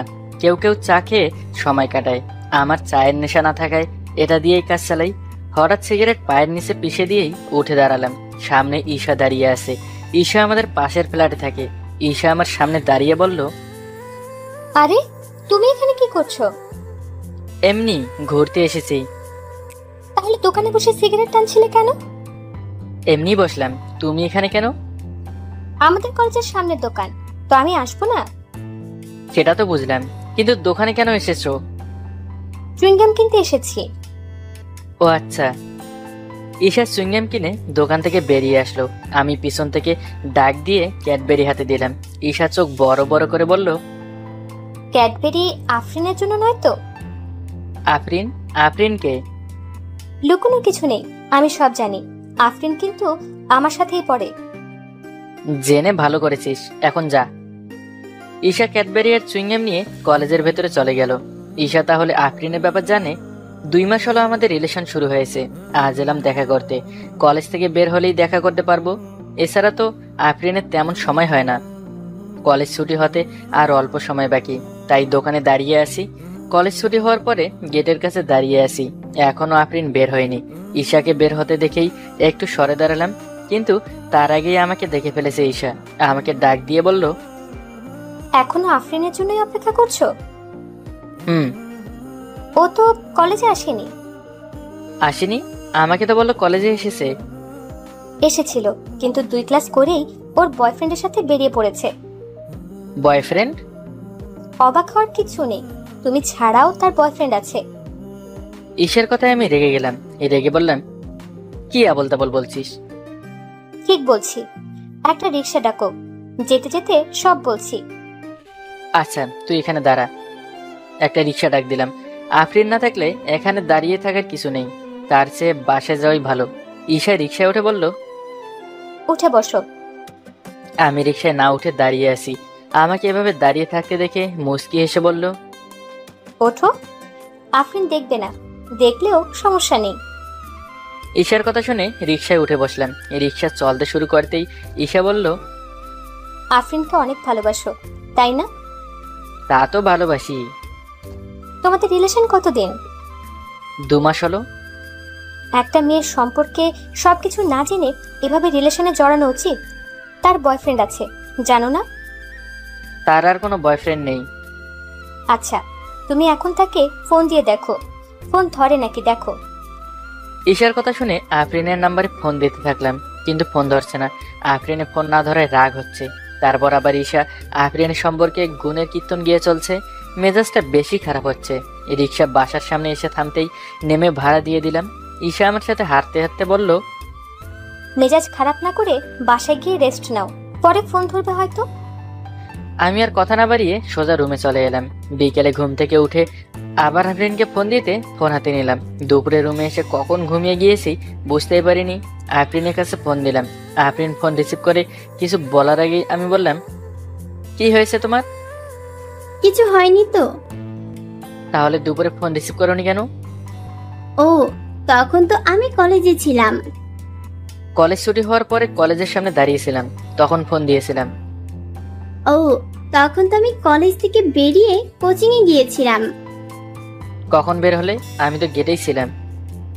আমি ছুটির 1 ক্লাস থাকতেই বেরিয়ে পড়েছিলাম। আচ্ছা পরে কথা বলবো। ফোন কেটে দিয়ে আমার সব এলোমেলো লাগছে। আফরিনের কথার ধরন অন্যরকম, একবার এক এক রকম লাগছে। আফরিনের ব্যাপারটা ভেবে আমার কেমন কেমন যেন লাগছে। তবে কি ঈশার কথাই সত্যি? আমি আর ভাবতে পারছি না। বিকেলে রুমে শুয়েছিলাম। ঈশার ফোন পেয়ে বাসা থেকে বেরিয়ে আসলাম। সে নাকি কি দেখাবে, আমাকে পার্কে আসতে বলেছে। পার্কে পৌঁছেই ঈশাকে ফোন দিলাম। ঈশা ফোন ধরে বলল, তুমি বাদিকে ঘুরে আমার এদিকে আসো। আচ্ছা। ঈশার কাছে আসতেই সে বলল, ওই দেখো। কি দেখবো? ওদিকে তাকাও। ঈশার দেখানো জায়গায় তাকিয়ে আমি যেন ধাক্কা খেলাম। আফরিন একটা ছেলের কাঁধে মাথা রেখে বসে আছে, কিন্তু আফরিন এখানে এই ছেলের সাথে কেন? ঝটপট ফোন বের করে আফরিনকে ফোন দিলাম, কিন্তু আফরিন রিসিভ করছে না। কয়েকবার চেষ্টা করেও যখন রিসিভ করলো না, তখন ঈশা বলল, দাঁড়াও, আমি ফোন দিচ্ছি, তোমার ফোন রিসিভ করবে না। আচ্ছা তুই ফোন দে। ঈশা ফোন দিতেই ফোন রিসিভ করলো। ঈশা কথা বলার আগেই ওর হাত থেকে ফোন নিয়ে বললাম, আফরিন তুমি কোথায়? বাসায়। তাহলে ফোন রিসিভ করছিলে না কেন? একটু কাজে ব্যস্ত ছিলাম। ও আচ্ছা, ফোন কেটে ঈশার ফোন ওকে দিয়ে বললাম, আমার সাথে আয়। কোথায় যাবে? আফরিনের কাছে যাব। ঈশা চুপচাপ আমার সাথে আফরিনের সামনে এসে দাঁড়ালো। আফরিন আমার দিকে একবার দেখে আবার চোখ নামিয়ে নিল। আমি ডাক দিয়ে বললাম, তুমি কি বাসায়? তাহলে এখানে এলে কিভাবে? এই ছেলে কে? না মানে কোনো মানে বোঝাতে হবে না, আমি চলে যাচ্ছি। আমি আর কিছু না বলি চলে আসলাম। ঈশা মনে হয় ওখানেই দাঁড়িয়ে আছে, অথবা বাসায় চলে গিয়েছে। আমি রাস্তা দিয়ে হাঁটছি, নিজেকে বড় নিঃস্ব মনে হচ্ছে। যাকে এত ভালোবাসলাম সে আমার সাথে এমন করলো। ঈদে নিজের জন্য কিছু না কিনে তার জন্য শপিং করে দিয়েছি। আমার চাওয়ার চেয়ে তার চাওয়ার মূল্য দিয়েছি বেশি। আর সে? ভাবতে ভাবতে কখন রাস্তার মাঝখানে চলে এসেছি বুঝতেই পারিনি। চোখ খুলে বুঝতে পারলাম আমি হাসপাতালে শুয়ে আছি। রাস্তার মাঝখানে গাড়ি ধাক্কা লেগেছিল। মাথায় ভালোই আঘাত মনে হচ্ছে। পাশে তাকিয়ে দেখলাম মা বসে আছে। মা আমার দিকে তাকিয়ে বলল, কি রে বাপ, এখন কেমন লাগছে? ভালো আছি এখন। তুমি কাঁদছো কেন? আমি ঠিক আছি তো। তোর ওষুধ আনতে হবে, তোর পাশে তো একজন থাকতে হবে। আচ্ছা ঈশা, তোর পাশে থাক। ঈশা এলো কোথা থেকে? তোর অ্যাক্সিডেন্টের কথা শুনে আমার সাথে এসেছে, আমি ডেকে দিচ্ছি। মা ঈশাকে ডাক দিয়ে আমার পাশে বসতে বলল। আমি ওষুধ আনতে চলে গেলাম। ঈশা আমার পাশে এসে বসে বলল, রাস্তায় ঠিক মতো চলতে পারো না? এভাবে কেউ রাস্তায় হাঁটে? যদি বড় কিছু হয়ে যেত? কিছু হলেই বাকি। আফরিনকে এত ভালোবাসলাম, আর সে? ওর কথা ভাবতে ভাবতেই রাস্তার মাঝে চলে গিয়েছিলাম। শুধু ওর কথাই ভাবলে, নিজের কথা ভাবলে না? আমি কিছুক্ষণ চুপ থেকে বললাম, নিজেকে ভেবে আর কি হবে? কিছু হলেই কি, আর না হলেই কি? তোমার কিছু হয়ে গেলে আমার কি হবে? ঈশার কথা শুনে যেন থমকে গেলাম। ঈশার চোখ থেকে পানি ধরছে। তবে কি ঈশা আমাকে ভালোবাসে? বুঝে ওঠার আগেই ঈশা আমার বুকে মাথা রেখে আরো কান্না শুরু করে দিল। আমি বললাম, পাগলি, কেঁদে বুক ভাসাবি নাকি? 2 দিন গোসল করিনি, গায়ে ঘামের গন্ধ কিন্তু। আমার কাছে এই ঘামের গন্ধ পারফিউমের চেয়েও বেশি ভালো। মা এসে যাবে কিন্তু। আসুক, ভয় পাই না। এত সাহস? চল, আজ কলেজ শেষ করে সবাই মিলে ফুচকা খাবো। সত্যি বলছিস? ফুচকা তুই খাওয়াবি, ওকে? ওই তুই না বললে তুই খাওয়াবি, এখন আমাকে এভাবে ভাসিয়ে দিচ্ছিস কেন? কিপটে একটা, কোন দিন তো নিজে থেকে খাওয়াবি না। ফাঁসাবো না মানে? বিপাশা, রাত্রি, প্রাপ্তি সবাই মিলে বলে উঠল, আজ নীলিমা ফুচকা খাওয়াবে। ওকে, আমিই খাওয়াবো। তোরা সবাই প্ল্যান করে আমায় ফাঁসিয়ে দিলি, ভালো হবে না কিন্তু। আমিও তোদের দেখে নিব। বলতে বলতে সবাই চললাম ফুচকার দোকানে। ও, আপনাদের তো পরিচয় দেওয়া হয়নি। আমি তৌফিকা, এবার একাদশ 3য় বর্ষে পড়ি। খুব চঞ্চল স্বভাবের, ভদ্র একটু রাগী মেয়ে। নীলিমা, বিপাশা, রাত্রি, খুশি, পাখি আমরা একই সাথে পড়ি। নীলিমা আমার বেস্ট ফ্রেন্ড। ছোটবেলা থেকেই একজন আরেকজনের জানের জান। ছোটবেলা থেকেই একসাথে 2জন বড় হয়েছি।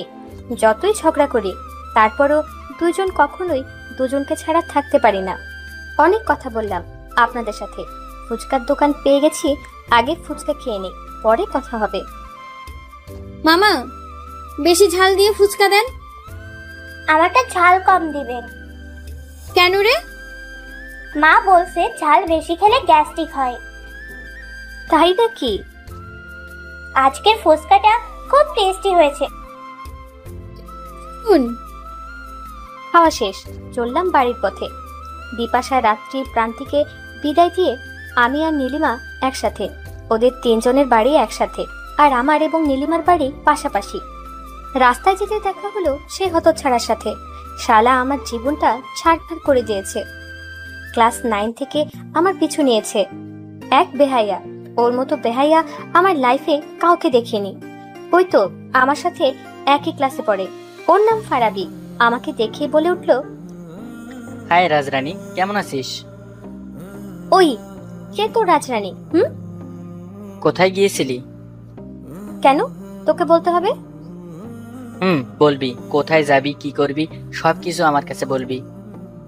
কেন রে, তোর কাছে আমার বলতে বইই গেছে। তুই আমার সাথে প্রেম না করবি তো কি হয়েছে? মহল্লার যত টিনা মিনা রিনা আছে তারা সবাই আমার জন্য পাগল। হি হি হি। তোর টিনা মিনা রিনা আছে তো আমার পিছনে এত ঘুরঘুর করিস কেন? তোর বান্ধবীও আমার জন্য পাগল, বুঝলি? ওই যে কি জানি নাম, ওহ মনে পড়েছে, পাখি। যত সব, পথ ছাড়বি, আমার যেতে দে তো। তোকে কে আটকে রাখছে? যা এখান থেকে। বান্দর কোথাকার, চল। নীলিমা, চল। আচ্ছা তৌফিকা, ফারাবি মনে হয় সত্যিই তোকে ভালোবাসে। চুপ করবি, বাজে ছেলে কোথাকার। ওরে দেখতে ইচ্ছে করে না। তোর পছন্দ হলে তুই প্রেম কর ওই বান্দরটার সাথে। তুই এত রাগ করিস কেন রে? বাসায় এলাম, ভালো লাগছে না, রাগ উঠছে অনেক। শেষমেশ এই বান্দরটার হয়ে ওকালতি করছে নীলিমা। তৌফিকা, ফ্রেশ আয়, নাস্তা করবি? না, নাস্তা করব না। কেন, কি হয়েছে? শরীর খারাপ করছে? না, আমি ঠিক আছি। ঠিকভাবে না খেলে শরীর খারাপ করবে তো। পরে খাবো। ঠিক আছে। বিকেল পেরিয়ে সন্ধ্যা হলো। ভাবি, আমি আর রুদ্র লুডো খেলছিলাম। রুদ্র হলো আমার ভাইয়ের একমাত্র ছেলে। এমন সময় হঠাৎ ফোন বেজে উঠল। রিসিভ করতেই ওপাশ থেকে বলে উঠল, আমার ফোনে টাকা নেই, এটা আমার আব্বুর ফোন। ও নীলিমা, কি বলবি বল। কাল তাড়াতাড়ি কলেজে আসবি। কেন? ভুলে গেলি কাল নাকি র‍্যাগ ডে? না, ভুলিনি। ওকে। ওকে, বাই। পরের দিন সকালে কলেজের উদ্দেশ্যে রওনা হলাম। সবার সাথে আজ দেখা হলো। সবাই আমায় ডাকছে, কথা বলছে, একজন আরেকজনকে রং দিচ্ছি, অনেক মজা করছি। দোস্ত, দেখছো? কি দেখবো? দেখো না। তখন থেকে সেই কি যেন দেখতে বলছিস? তৌফিকাকে দেখো, অন্য মহল্লার পড়ার লগে রং মাখামাখি করতেছে। কি? দাঁড়া, দেখাচ্ছি মজা। তোমার লগে প্রেম না করুক, আমার লগেও না করুক, কিন্তু অন্য মহল্লার পড়ার লগে কেন? চুপ কর, এখন এটা ভিডিও করে ওর ভাইয়ের কাছে পাঠাই। যেমন ভাবনা তেমন কাজ। তৌফিকে সবাইকে রং দিচ্ছে, হঠাৎ কানে নিচে একটা আওয়াজ হলো। ওই, তোর সমস্যাটা কি?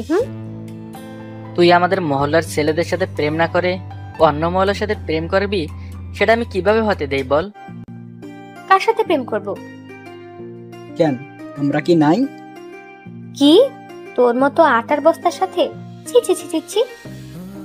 আমি নইলে মোটা, হারাবি তো কত স্মার্ট, ওর লগেও তো করতে পারো। ও স্মার্ট, শয়তানের হাড্ডি। কি বললি? তুই আমার ব্রেকআপ করাইছস, আমিও তোরে একটা প্রেমও করতে দেব না। মানে? তুই রাস্তায় বসে কুত্তার মতো কাটবি, তোর একটা প্রেমও আমি টিকতে দেব না। কথাটা মিলিয়ে নিস। ওই কাবিলা ভাই কি বলে গেল? কি আর করতে পারবে, বাদ দাও। 5 দিন পর কলেজে যাচ্ছি, হঠাৎ রাস্তার মাঝখানে এসে। সরি। কেন? দেখ, আমি ভুল করছি। তো আমি কি করব? জানি না কি করবি, আমার উপর থেকে তোর অভিশাপ উঠে নিবি। আমি কাউকে অভিশাপ দেইনি। ভালোভাবে বলছি, তুই তোর অভিশাপ উঠিয়ে নে। কেন এখন তোরা তো জ্বলছে কেন? যখন আমার ব্রেকআপ করাইছস তখন এসব মনে ছিল না? দেখ, ভালোভাবে বলছি, সরি, আমার ভুল হয়েছে। না, তোকে ক্ষমা করব না। ওই, তুই মহল্লার সব মাইয়ারে কি বলছস? একজন আমার সাথে প্রেম করছে না, বললাম তো সরি। তোকে এত সহজে ছাড়ছি না, সবে তো শুরু হয়েছে, এখনো কত কিছু বাকি আছে। এই রাস্তায় বসে বসে কুত্তার মতো কাঁদবি। দেখ লক্ষ্মী বোন আমার, তুই অনেক ভালো। আমিও প্রেম করব না, তোকেও প্রেম করতে দেব না। কলেজে গেলাম, ক্লাস করে কলেজ থেকে বের হতেই দেখি ফারাবির বন্ধুরা। সরি আপু। কেন? দেখো, আমরা সবাই ফারাবির হয়ে ক্ষমা চাচ্ছি, ফারাবিকে ক্ষমা করে দাও। পারবো না, শয়তানটা নিজে ক্ষমা না পেয়ে এখন আবার চেলাদের পাঠিয়েছে। এই নীলিমা, চল আমরা চলে যাই। এই, তোমরা পথ ছাড়ো, চল তৌফিকা। বাসায় এলাম, হঠাৎ ফোন বেজে উঠলো। স্ক্রিনে দেখি ফারাবির নাম ভাসছে। এই শালা কি আর আমায় একটু শান্তিতে থাকতে দেবে না নাকি? ফোনের সুইচ অফ করে রাখলাম। যাক, একটু শান্তিতে থাকতে পারবো। যাই, একটু ফ্রেশ হয়ে আসি। তৌফিকা, এদিকে আসো। হ্যাঁ মা, বলেন। তোমার একটা পার্সেল আসছে। আমার পার্সেল কে পাঠিয়েছে? আরবি দিয়ে গেল, খুব ভালো ছেলে। ভালো না ছাই, বদমাশ একটা। পার্সেল খুলে দেখি লেখা আছে। তুই ফোন রিসিভ করলি না কেন? ভালোভাবে বলছি, তোর অভিশাপ তুলে নে, নইলে তোর কপালে শনি আছে। পরের দিন কলেজে যেতে হঠাৎ তৌফিকা, আমায় ফারাবি কিডন্যাপ করেছে, তুই ওর কাছে সরি না বললে আমায় ছাড়বে না, প্লিজ আমায় বাঁচা। তুই কোথায় আছিস বল, আমি এক্ষুনি আসছি।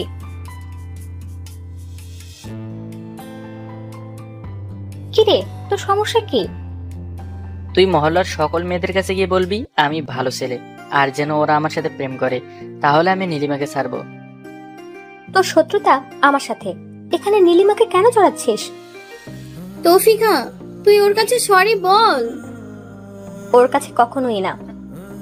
তাহলে আমিও নীলিমাকে ছাড়বো না। তৌফিকা, কেমন বান্ধবী তুই? আমার জন্য তুই ওর কাছে সরি বলবি না? আগে নীলিমাকে ছেড়ে দে, তারপর আমি তোর সবকিছু ঠিক করে দেব। না, আগে আমাকে সরি বলবি, তারপর ছাড়বো। ওকে সরি, এবার ছেড়ে দে। ওকে, ছাড়লাম। ছাড়ার পরেই ফারাবির গালে ঠাস করে একটা থাপ্পড় দিলাম, তারপর সেখান থেকে চলে এলাম। কি হলো এটা? তোর এটাই প্রাপ্য ছিল। তুই কিন্তু কথা দিয়েছিস সব ঠিক করে দিবি। বাসায় ফিরলাম, আর কলেজে যাওয়া হলো না। নীলিমাকে ওর বাসায় দিয়ে আমি আমার বাসায় আসলাম। বিকেলে আমি আর নীলিমা ফুচকা খাচ্ছিলাম। হঠাৎ পেছন থেকে একটা জোরে ধাক্কা খেয়ে আমার ফুচকার প্লেট পড়ে গেল 6 হাত দূরে। পাশে তাকাতেই দেখি ওই শয়তানটা। ওই কুত্তা, তুই আমার ফুচকা ফালাই দিলি কেন? ফুচকা ফেলাইছি, ভালো করেছি, আরো ফেলামু, পারলে যা খুশি কর। তুই আমার ফুচকা দে। আচ্ছা বইন, তোরে আমি আরো 50 প্লেট ফুচকা কিনা খাওয়ামু, কিন্তু প্লিজ তোর ওই বান্দর বান্ধবীদের ম্যানেজ কর, আর আমি সহ্য করতে পারছি না। আগে ফুচকা দিবি, তারপর কথা। মাম্মা, একে 2 প্লেট ফুচকা দাও। কি রে, এই নে একটা খা। রাগাবে না কিন্তু, বলে দিলাম। তুই রাখলে তোকে অনেক কিউট দেখায়। ও মা, তাই নাকি? তাহলে আমার মতো স্মার্ট ছেলের সাথে প্রেম কর, আমি এক পায়ে রাজি আছি। কিরে, তুই না আমার মাত্র বোন বললি, এখন আবার প্রেম? যাক, আমি আবার রাগ করছি। এবার খাইয়ে দিবি, না হয় আমার সব বান্ধবীদের বলবো তোরা মাইক নিয়ে মহল্লার সবাইকে জানিয়ে দে ফারাবি কিডন্যাপার। তুই যদি আমার ক্রাশ না হইতি, তাহলে তোর ঠ্যাং ভেঙে হাতে ধরাই দিতাম। নে, হা কর। বাহ, তুই তো খুব ভালো, খাইয়ে দিতে পারিস। তোর সাথে তো প্রেম করাই যায়। দেখছস আমি কত ভালো, সব দিকে স্মার্ট। দেখলামই তো। নীলিমাকে চুরি করলি? ও না, কি যেন বলে, ও কিডন্যাপ। খাইছস? পেট ভরছে নাকি? আরো খাবি? প্লিজ, তোর সামনে কান ধরছি, প্লিজ তোর বান্ধবীদের ম্যানেজ কর, প্লিজ। ওকে, তুই বাসায় যা, দেখি কি করা যায়। নীলিমা আর আমি বাসায় আসছি। আগামীকাল থেকে আমাদের পরীক্ষা। মাথা একদম হ্যাং হয়ে গেছে। সারা বছর এত পড়ি, কিন্তু পরীক্ষার সময় কিচ্ছু পারি না, সব ভুলে যাই। আজ পরীক্ষা শেষ হলো, আমি নীলিমা আর বিপাশা বাসায় আসছি। হঠাৎ নীলিমা বলে উঠল, ও তৌফিকা, সামনে দেখ, ফারাবি আজ তোকে কিচ্ছু না বলে সমানে হেঁটে যাচ্ছে। আরে ওই ছাগলের মনে হয় পরীক্ষা অনেক খারাপ হয়েছে, তাই মন খারাপ হয়তো। আরে পরীক্ষা খারাপ হবে না, সারাক্ষণ মেয়েদের কথা ভাবলে তো এমনই হবে। সবসময় শুধু সবাইকে জ্বালায়, পড়ার সময় কি পায় বল? আরে ওই ছাগলের কথা বাদ দে তো। তাই বাসায় চলে এসেছি। নীলিমার বাসায় আগে তাই বিদায় দিলাম। আমি সত্যি আজ অবাক হলাম যে ছেলেটা সারাক্ষণ আমাকে বিরক্ত করে, আর আজ কিছুই বললো না আমাকে দেখেও। না দেখার ভান করে চলে গেল। ওর বিরক্তগুলো অনেক মিস করছিলাম আজ। রেজাল্ট দিয়েছে আলহামদুলিল্লাহ, পাশ করেছি। সব বান্ধবীরা পাশ করেছে। কলেজ থেকে কোন ছেলে নাকি জিপিএ 5 পেয়েছে। পাশ করার আনন্দে আজ সব বান্ধবীরা একত্র হয়ে ফুচকার দোকানে আড্ডা দিচ্ছিলাম। মনে পড়েছে ফারাবি আমাকে নিজের হাতে ফুচকা খাইয়েছিল, কিন্তু সত্যি ছেলেটাকে অনেক মিস করছি। পরীক্ষার পর থেকে আর ছেলেটাকে দেখিনি, জানি না কি হয়েছে। বান্ধবীদের কাছে কিছু জানতে চাইলেই আবার বলবে ট্রিট দে, ডাল মে কুছ কালা হে। তাই আর কিছু না বলে আড্ডা শেষ করে বাসায় আসলাম। শুরু হলো ভর্তি যুদ্ধ। সব বান্ধবীরা আমাকে ছেড়ে আলাদা আলাদা কোচিং এ ভর্তি হয়েছে। ভাবতেই খারাপ লাগছে, ক্লাসে আমি প্রথম ছিলাম আর আমার বান্ধবী বিপাশা রাজশাহী বিশ্ববিদ্যালয়ে চান্স পেল, নীলিমা জগন্নাথে।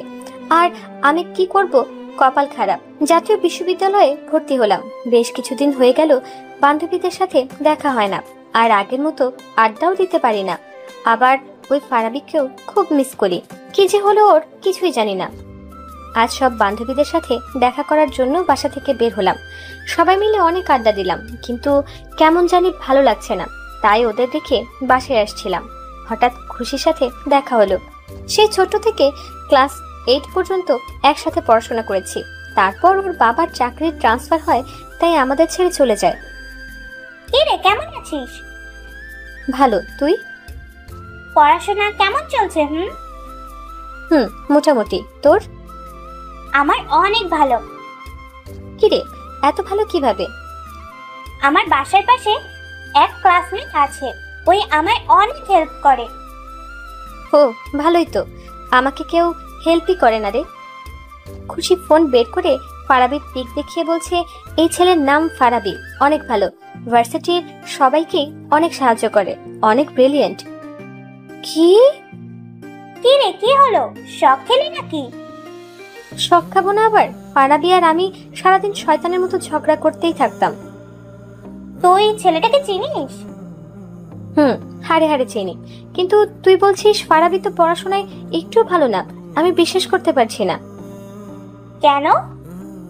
প্রিটেস্ট পরীক্ষায় ফারাবি কি করেছিল জানিস? কি? পরীক্ষার খাতায় প্রশ্নের উত্তর না লিখে একটা সূরা লিখেছে। তারপর পরের পেজে প্রিন্সিপাল ম্যাডামের একটা ছবি আঁকছিল। তারপর আবার কত ছন্দ মিলিয়েছিল।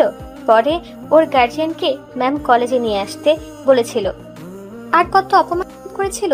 তবুও যদি একটু চেঞ্জ হয়, কিন্তু ওর মাঝে আমি কোনো চেঞ্জই দেখিনি। সারাক্ষণ আমার পেছনে ঘুরঘুর করত। শুধু আমার না, মহল্লার সব মেয়ে নাকি ওর ক্রাশ। তাহলে তুই বল, কিভাবে বিশ্বাস করি ফারাবি এখন এত ব্রিলিয়েন্ট স্টুডেন্ট হলো আর কত ভদ্র ছেলে হলো?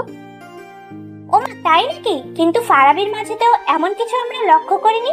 সবার সাথে ভালো ব্যবহার করে, আর ভার্সিটির সব মেয়েরা ওর উপর ক্রাশ। কিন্তু ফারাবি কাউকে পাত্তা দেয় না, কিন্তু সব সময় বলে আমি একজনকে অনেক ভালোবাসি। ও তাই নাকি?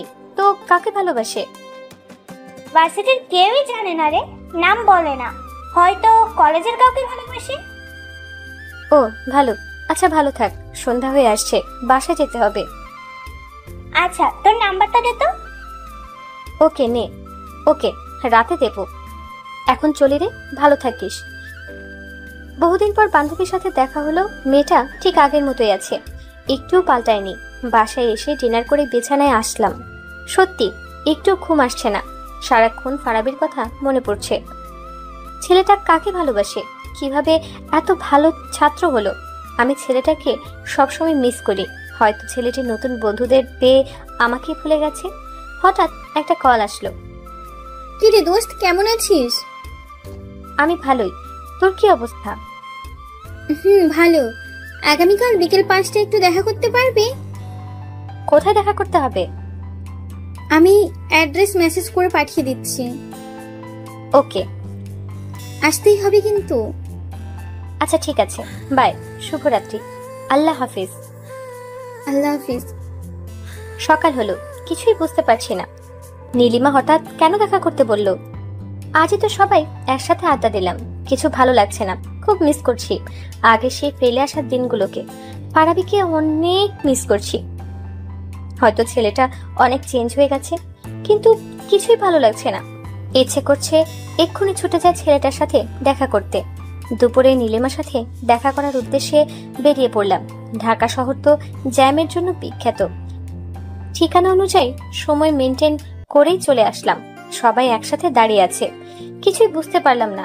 হঠাৎ নীলিমা আর খুশি আমার চোখ বেঁধে দিল, আর কোথায় জানি নিয়ে যাচ্ছিল। কিরে, কি হলো? কি করছিস এসব? আরে চুপ কর তো, কথা বলবি না। কিরে, আমাকে মেরে ফেলবি না? কিরে, তোকে মেরেই ফেলবো। সারা জীবন আমাদেরকে কত জ্বালিয়েছিস, তোকে আজ একা পেয়েছি, দেখ কি করে। ওই ভয় লাগছে কিন্তু, প্লিজ বল না আর কত দূর? কথা বলতে নিষেধ করছি না? চলে এসেছি। চোখ খুলতেই চোখের সামনে তাকিয়ে দেখি ফারাবি হাতে কেক নিয়ে দাঁড়িয়ে আছে। হাসবো নাকি কাঁদবো কিছুই বুঝতে পারছি না। হঠাৎ সবাই একসাথে বলে উঠলো, happy birthday to you Taufika, happy birthday to you. কথাটা শেষ হতেই কি না হতেই সবাই পালিয়ে গেল, কিছুই বুঝতে পারছি না। হঠাৎ ফারাবি একটা গোলাপ ফুল আমার দিকে বাড়িয়ে দিয়ে বলল, আই লাভ ইউ। ওই ইঁদুর, কুত্তা, বাদর, বিড়াল, তুই এতদিন কোথায় ছিলি? জানিস তোকে কত মিস করেছি। I love you too. আমাকে কেন মিস করবি? তোকে না মিস করলে কাকে মিস করব? কেন রে? তুই জানিস না? না, তুই বল। আরে তোকে যে কত ভালোবাসি এটাও তুই জানিস না? জানি, তাই তো এত কষ্ট করে তোর সব বান্ধবীদের সাথে কন্ট্যাক্ট করে তোর জন্মদিনে সারপ্রাইজ দিলাম। কি রে, তুই নাকি একটা মেয়েকে ভালোবাসিস? খুশি আমাকে সব বলেছে। সেটা তো আর কেউই না, তুই তো। তুই আমাকে ছেড়ে কোথাও যাবি না তো? কোথায় যাব? কোথাও যাব না। সব বন্ধুরা এসে চিৎকার করে বলতে লাগলো, কি রে, আমাদেরকে কেক খাওয়াবি না? নাকি ফারাবিকে পেয়ে আমাদের কথা ভুলেই গেছিস? আমাদের এতদিনের কষ্ট আজ সফল হয়েছে। এত বড় একটা সারপ্রাইজ দিলাম, আমাদের ট্রিট কখন দিবি? বিয়ের পর দেব, যা ভাগ। কি? আজ তোরা দুজন আমাদের ট্রিট দিবি? বেশ। সবাই বলে উঠলো, আমাদের ট্রিট দিতে হবে। কি আর করার, আসলেই বন্ধু হলো জীবনের একটা মহামূল্যবান সম্পদ, যাদের সাথে হাসি খুশি সুখ দুঃখ ভাগ করা যায়। I love my all friend. সবাই ভালো থাকুন,